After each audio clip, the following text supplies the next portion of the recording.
welcome and thanks for tuning in to the Victorian Aboriginal News Van Talks podcast. I'm your host, Charles Pakana. Victorian Aboriginal News acknowledges and pays respect to traditional owners and custodians across Australia. We acknowledge the elders who have gone before, those who currently lead their communities, and those who will follow in years and generations to come.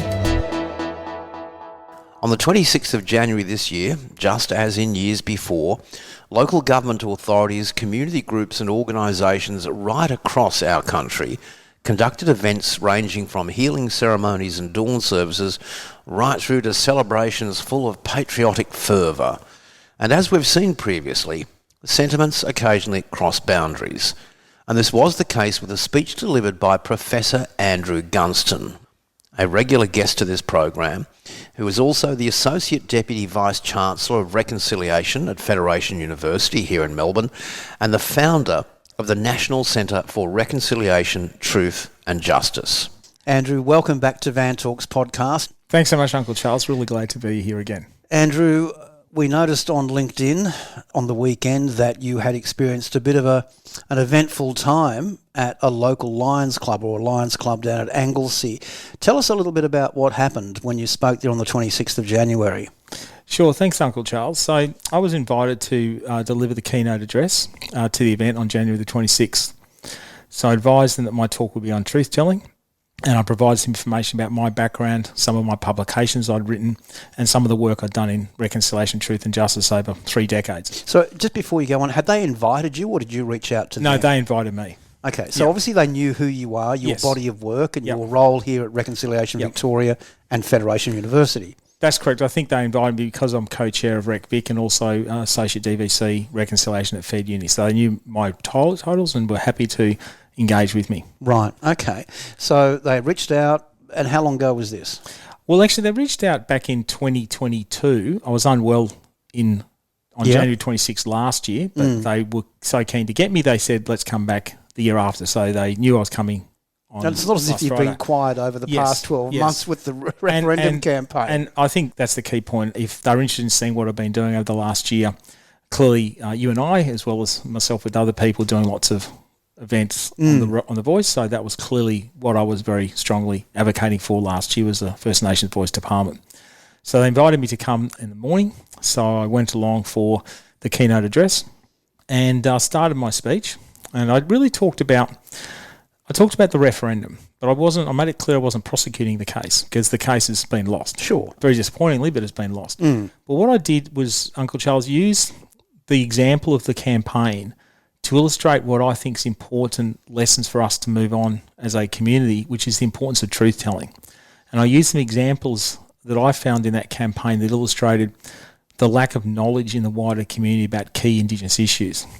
So, for example, I talked about the fact that the Voice was an advisory body only and it had a remit over Indigenous issues. And it certainly didn't have a remit over submarines or parking fines, which are some of the examples we use. About that. That's right.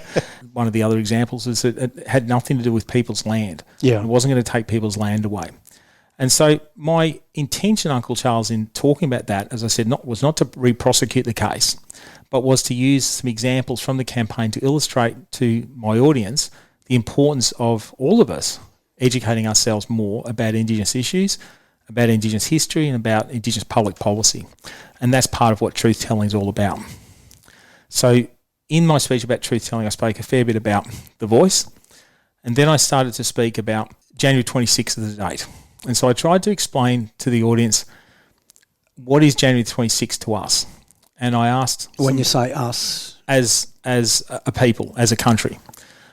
So I asked some rhetorical questions. I asked the audience, is it about when we had a Declaration of Independence like the United States of America?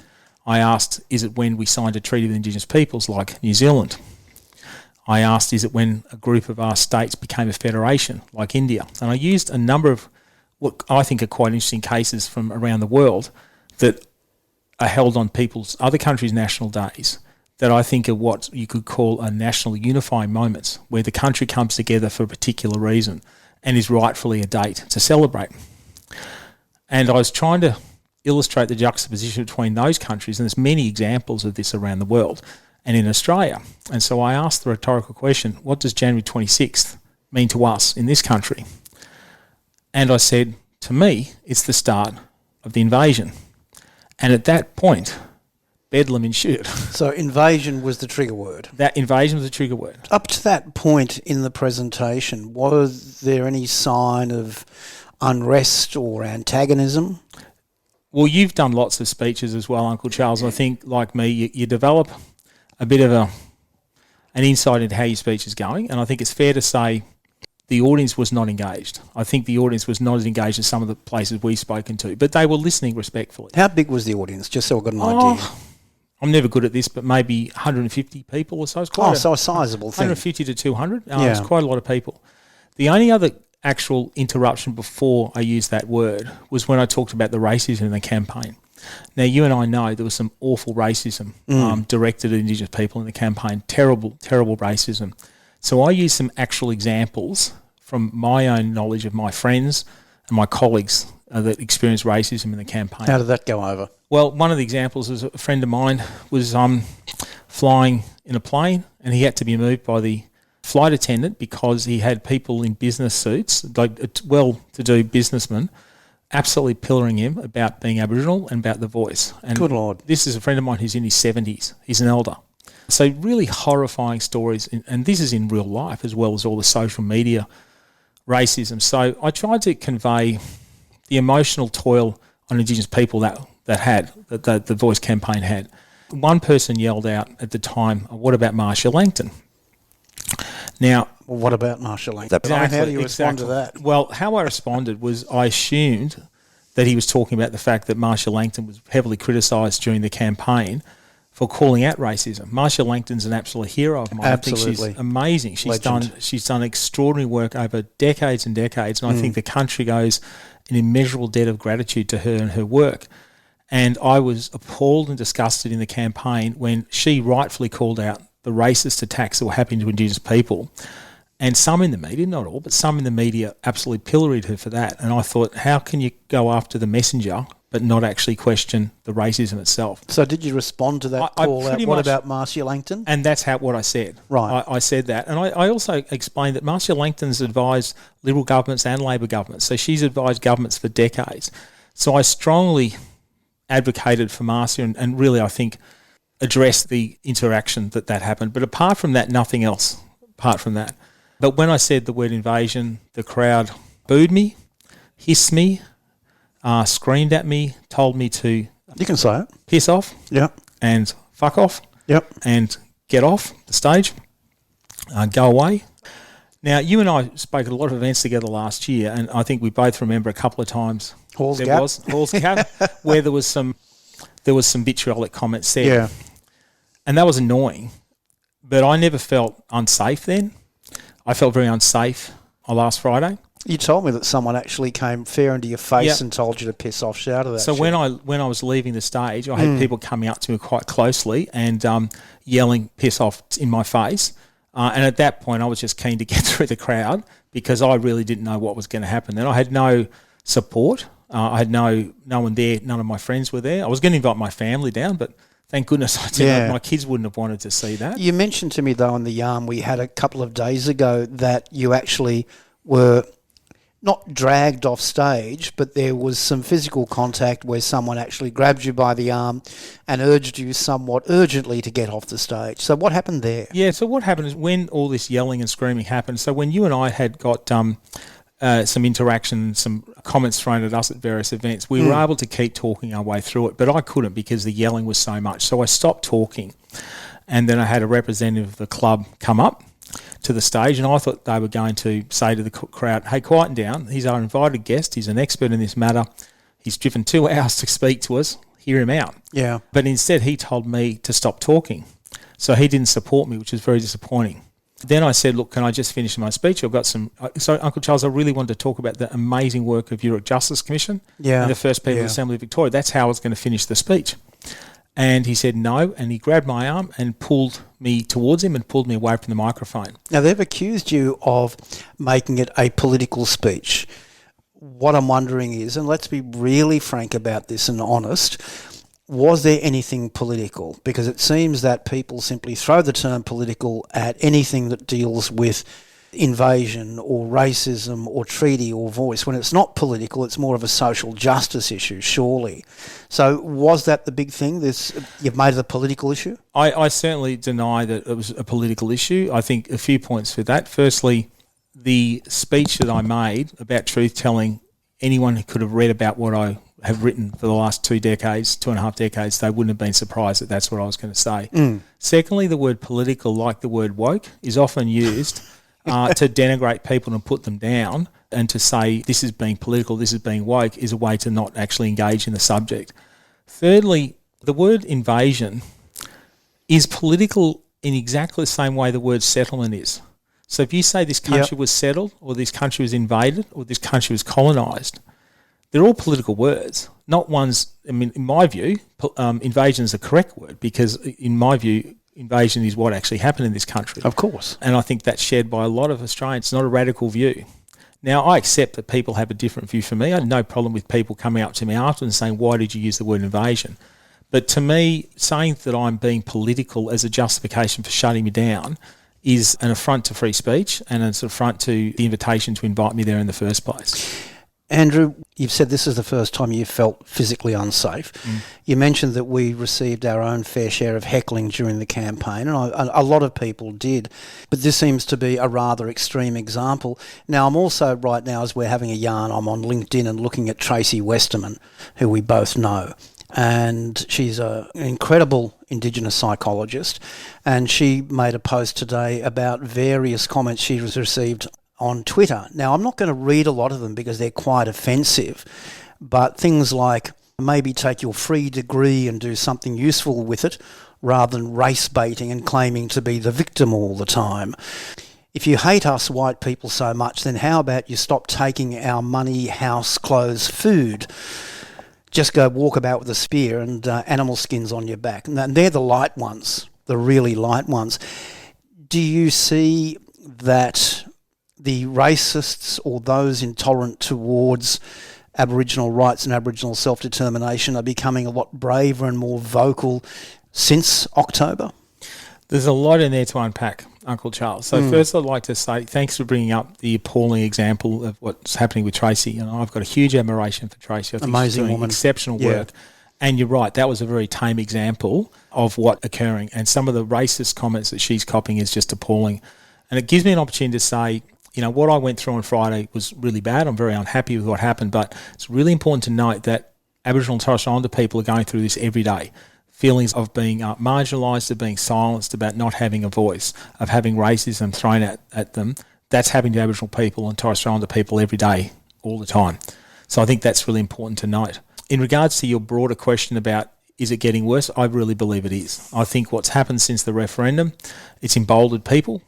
And we've seen patterns of this happening before. When Pauline Hanson started on the national scene back in 1996, there was a significant rise in attacks against Asian Australians. Of course. So we've seen this before, I think, and I'm not saying this of all people who voted no, of course, but there are some people who voted no who felt emboldened by the vote and are pushing significantly back. And it's no coincidence this is the first Australia Day, first Invasion Day since the referendum.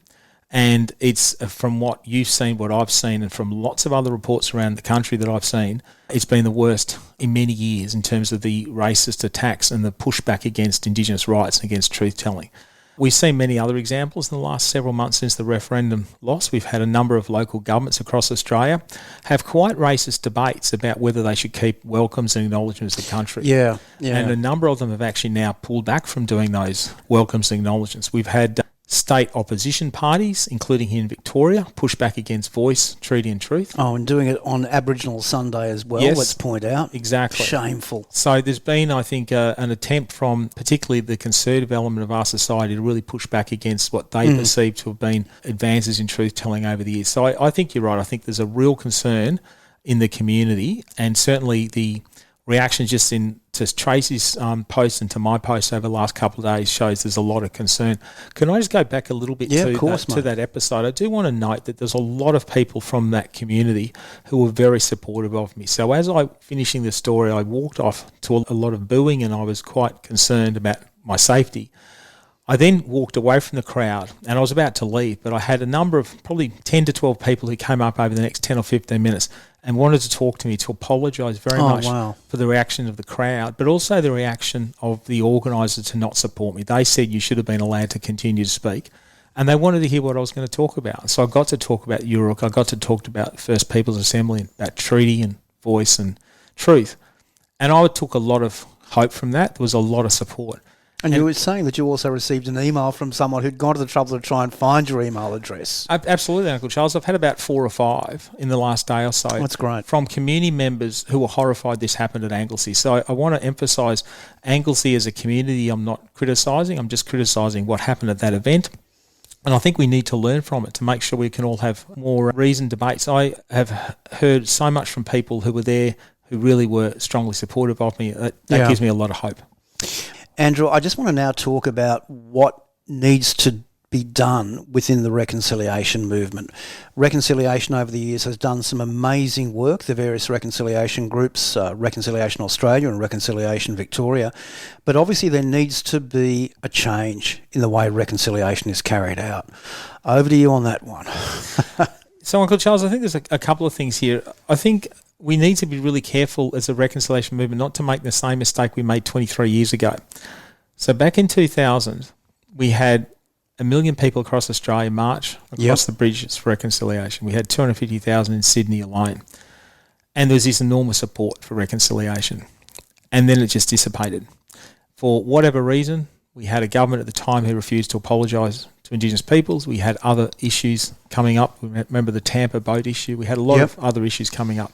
That support then dissipated for several years until we really started to see Reconciliation Australia in 2006 institute the RAP movement, which we'll talk about later.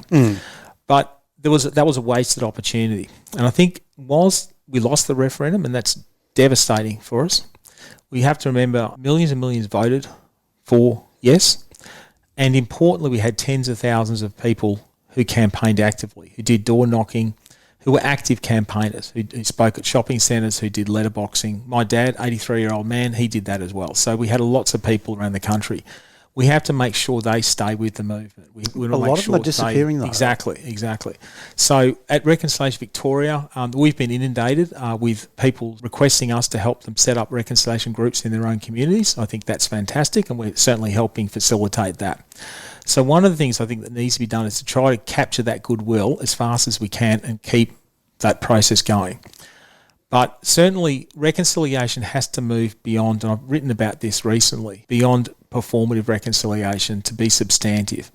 And many of us in the movement for decades have talked about substantive reconciliation. By that I mean not just wearing a T-shirt or doing an acknowledgement of country, as important as an acknowledgement is, but to also look at ways to address truth-telling in organisations, to look what we can engage with our own communities, with our own friends, having those brave conversations with our friends and colleagues and families. Well, what are some of the more hard ways in which this can be done? I mean, we can't just be saying, well, go and have the conversations, because we've been urging people within the reconciliation movement to have conversations for decades. But what really constitutes this substantive reconciliation? So I'll give you an example. In Victoria, we're progressing very strongly towards a treaty. So through the fantastic work of the First Peoples Assembly of Victoria, an Indigenous-led organisation, which is Victoria's equivalent to The Voice, they're doing extraordinary work. And so we need allies to help advocate for the importance of a treaty. And that's one way people can get engaged. Educate yourselves about the importance of a treaty. I note with extreme disappointment the recent Victorian opposition's backflip to a treaty, and we had the shadow spokesman for Aboriginal Affairs roll out what John Howard used to say about a country can't make a treaty with itself. That is a ridiculous statement, and we have many examples of treaties across the world that have been made between Indigenous peoples and the national government. This can work, and in all those examples it conclusively shows socioeconomic conditions are better, self-determination is better, Indigenous rights are better in countries with treaties than in countries like Australia. All right, but come back to the substantive ways in which reconciliation can work. So what are some of those real substantive ways that ordinary people and the reconciliation groups around Victoria, what can they actually do? I mean, do you want them marching in the street now? Do you want them chanting cries down the main street of the towns? Yeah, I think what's really important, and I know this is what we often talk about, but it is really important, is to educate ourselves. I think that's really important. And with the referendum, we saw how important truth-telling and education are. And I have to say, even from people who are voting yes, it's important for people to know that as well. One of the things that we both talked about in the referendum was a lot of Indigenous colleagues of mine at various organisations felt a huge cultural load because they were having to constantly tell people about the voice. Yeah. Non-Indigenous allies like myself need to take responsibility to educate ourselves. Then we have to educate others. So I know that's probably not as exciting as marching in the street, but that's something basic we can do. A really good friend of mine, a senior Aboriginal academic, often refers to himself as the Black Siri because everyone's saying, Mark, what about this? And Mark, what about that? We need to be able to figure out better as allies what we can do ourselves in our own devices to educate ourselves, to educate our colleagues and our friends. So you'd like to see more public presentations done at libraries and public events and public parks even, just talking about these matters. And yeah, I'm a very big believer in having those conversations. And Uncle Charles, that's what I thought I was going to on Friday. I would have been really happy. I was expecting people to come up to me after and say, really disagree with what you said there. Why did you say it? And I would have been loved to have that conversation. Not to shout piss off to you in your face. Exactly. And it's disappointing. We've had a couple of articles being written about in the newspapers since then from people who were actually there, quite high profile people who were actually at the event, who criticised me but didn't come up to me at the event to talk to me. I would have loved to have had a discussion with them. So that's very disappointing. So yeah, very big believer in having respectful dialogue and a respectful conversation. That's what we did during the Voice debate. And as you know, when we spoke to people at the Voice debates and the dialogue over the last year, lots of people changed their minds when they heard and were educated about the processes. So I think... What else, though? What else, apart from educating and sharing that education, what else needs to be done to achieve this substantive reconciliation? I think basically looking at ways to engage in reconciliation groups. So we're trying to, as Reconciliation Victoria, and I know the other states are as well, trying to find ways to engage more with communities. And I know we've talked a bit before about it, but reconciliation action plans are really important as well. They're led by Reconciliation Australia, but each of the states do have a role in helping encourage organisations. There's also in Victoria the Victorian Aboriginal Local Government Strategy. I just want to point that out. Yes. So there's RAPs, there's action plans, and there's VALGs. Yeah. Absolutely. There's lots of ways for organisations to get involved. Yeah. But the key data is this, Uncle Charles. When you look at the various measurement surveys over the last 20 years done by Reconciliation Australia, those organisations with RAPs have a demonstrably better outcomes than organisations without RAPs, and that's clearly in the evidence in terms of attitudes from non-Indigenous staff, feelings of safety of Indigenous staff, engagements of self-determination within the organisation. So all that data clearly shows the value of RAPs. However, like any other device, RAPs need to be genuine and need to start talking about the importance of Indigenous rights and self-determination and not just focusing on performative reconciliation. That's a really critical element to look at. So I think RAPs are important, engaging with communities are important as well.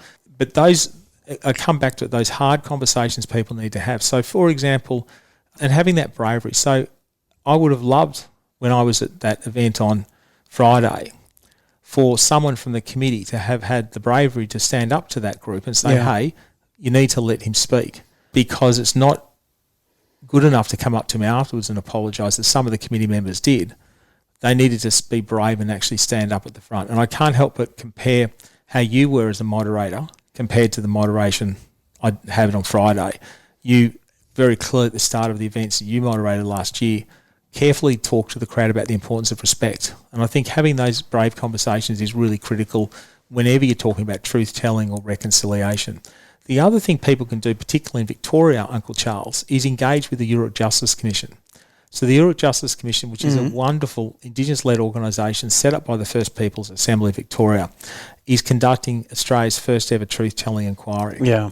And they're doing some extraordinary work, working with everyday Victorians to uncover what's actually happened in the history of this And we're state. talking about Aboriginal and non-Aboriginal Victorians. We've got to stress that. Yeah. That's correct. So right now they've actually got calls for any Victorian, Aboriginal or non-Aboriginal Victorian, to contribute, and that could be in the story in a written form, it could be in a video production, it could be in a poem. They ask for a variety of ways to produce. But that's a great way to help talk about the truth of this state. And I think knowing the truth is really important before we can move forwards. And so what the Justice Commission uncovers and what they find in the truth-telling report will go into what we discuss for treaty negotiations. There's a real direct link between treaty and truth in this space. What about to the reconciliation groups across Victoria? We've got quite a number, and you mentioned that your organisation, or the organisation of which you're co-chair, Reconciliation Victoria, is working with local groups to start up. What needs to change within some of the reconciliation groups? Not all of them, but some of the local reconciliation groups, what can they do better? What would be your one or two bits of advice out to them right now?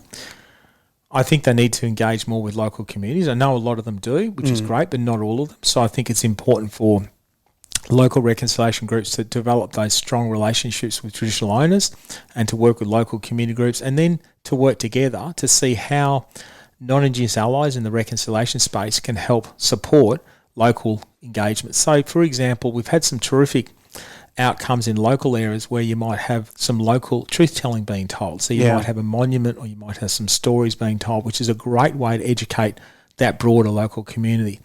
And as we saw with the referendum, Uncle Charles, is the further out you went from the CBD, the lower the voice vote was. Of course, the exception to that is Indigenous peoples, because Indigenous peoples in remote communities overwhelmingly support the voice. But for the broader community, those regional areas are a struggle. And I think the importance that local reconciliation groups can do, particularly in the regions, is work with traditional owners to look at how to advance truth-telling in that local space. I think that's a really important way to engage, because we saw, as we talked about, the extraordinary racism within the Voice campaign and the expansion of that racism since. I think we need to, as reconciliation allies, is to look at ways to address that racism and stand up, and doing local truth-telling is a great way to do that. Andrew, we're nearly at the half-hour mark. We're going to have to wind it up now, but I'm sure, given the frequency you appear on the Van Talks podcast, we'll be yarning with you again. Andrew, thanks so much indeed. Thanks so much, Uncle Charles.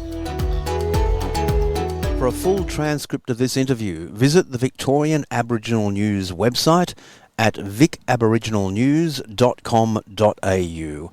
Until our next episode, stay safe and stay informed.